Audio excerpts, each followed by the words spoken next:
Balay and Mag, no, several years ago, came up with a project, Forensic Evidence Against Torture. No? Of course, the entry point is documenting torture cases. No? And we identified three strategic cases, no, for documentation and litigation. So it's a combination of documenting and litigating, no. Because in the Philippines, we have an anti-torture law, no. We just passed an anti-torture law at that time, and I think when we started with the project, the anti-torture law was in its early stage, no. But during the time when the anti-torture law was passed, there was no cases yet, no, filed in the court. So we thought of, doing a strategic litigation using Istanbul Protocol as a documentation. This is Ajith. Of course, he's different right now. He was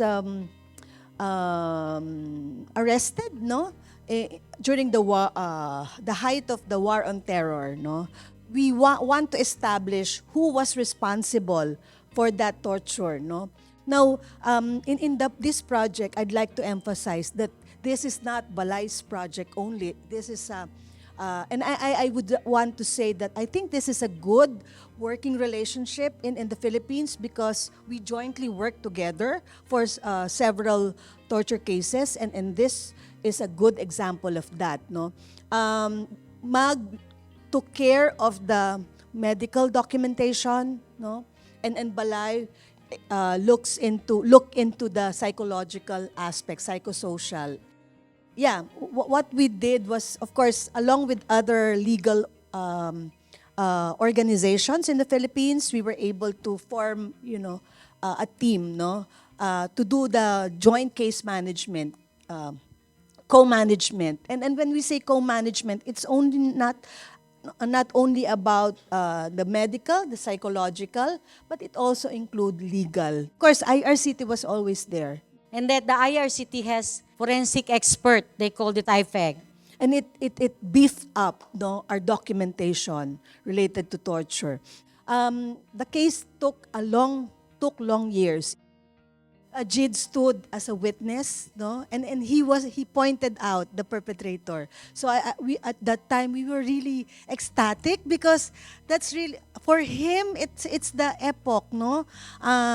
He was able to say that was my perpetrator. I think that's the best. Although there's no decision yet, but for us, we were really ecstatic and he was really happy when he pointed out to the perpetrator. The most problematic areas in filing cases is getting medical certificate. I can see with the photos it's a burns. And getting medical certificate is a big hindrance. No doctor is aware of the torture by police, the injuries that happen with the torture. So I think we should catch hold of this medical fraternity to tell them what is torture and how torture is done.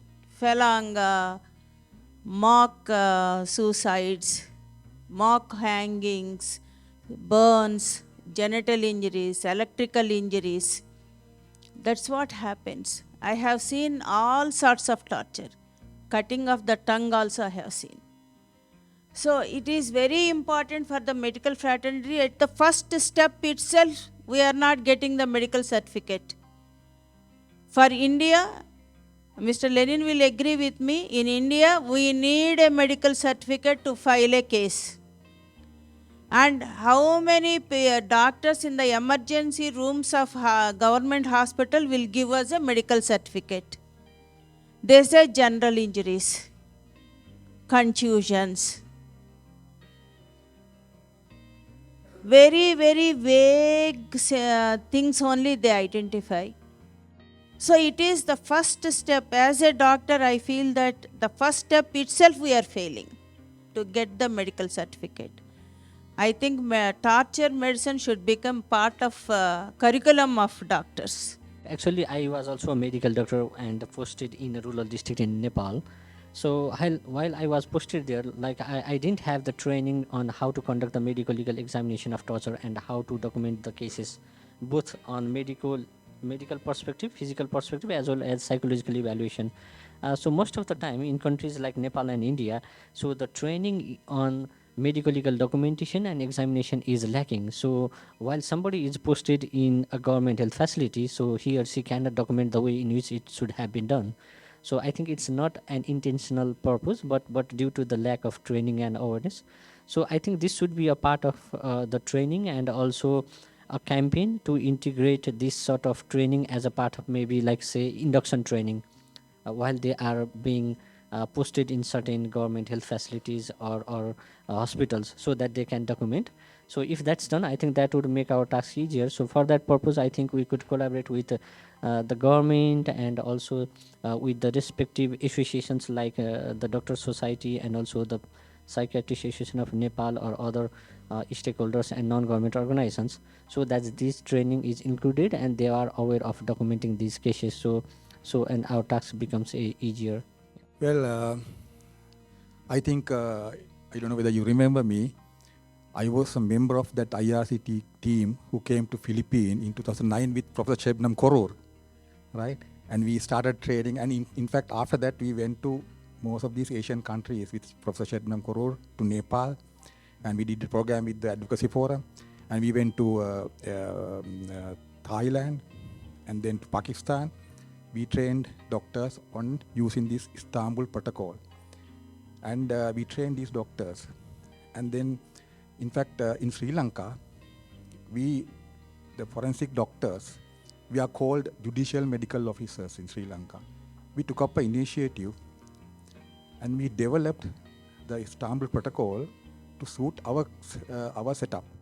So it is important for the medical legal practitioners to get an initiative, and then pressurize the government, the state, to come up with these laws.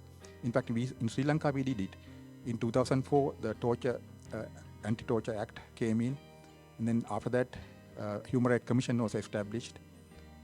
Then after that, in the National Child Protection Authority came up, established to deal with the children who have been abused, victims of all child victims. And then in 2015, very important act brought in, that is also with our pressure, Act number 4 of 2015, that is assistance to and protection for victims of crime. It's a very important act where the rights and the entitlement of victims of crime are being discussed properly. There are any government servant who doesn't provide the service to the victims of crime can be prosecuted. And there's a national authority has been established on this subject, National Authority on Assistance to and Protection of Victims of Crime. And there's a special police division attached to that authority to investigate any allegations. So I think it is very important to, I think, ICRT to start again training on this Istanbul Protocol, because Istanbul Protocol, the motto of the Istanbul Protocol is record it properly and report it. By that, you can prevent. In Sri Lanka, we did it. We had a lot of cases during the civil war, torture cases, but now drastically reduced, because there are a lot of cases being prosecuted, and a lot of the police officers were sentenced to jail, and the compensation was given. And in our country, anyone can complain to the Human Rights Commission and file the case in Supreme Court. And anybody who get admitted to the hospital with some sort of a history of torture or history of crime, they are being referred to judicial medical officer. That's forensic medicine experts, for recording, and if necessary later, if the victim requests a report, we provide the report. Or if the law enforcement requests a report, or the court requests a report, we submit the report to the courts. I think it's very important for the professionals to get together and develop and pressurize and also I think that is the part of this training. So I think IRCT, I think it's a proper time to start some sort of training on Istanbul Protocol, because it's a part of the rehabilitation. Because prevention can be done by using the Istanbul Protocol and reporting and prosecuting these cases.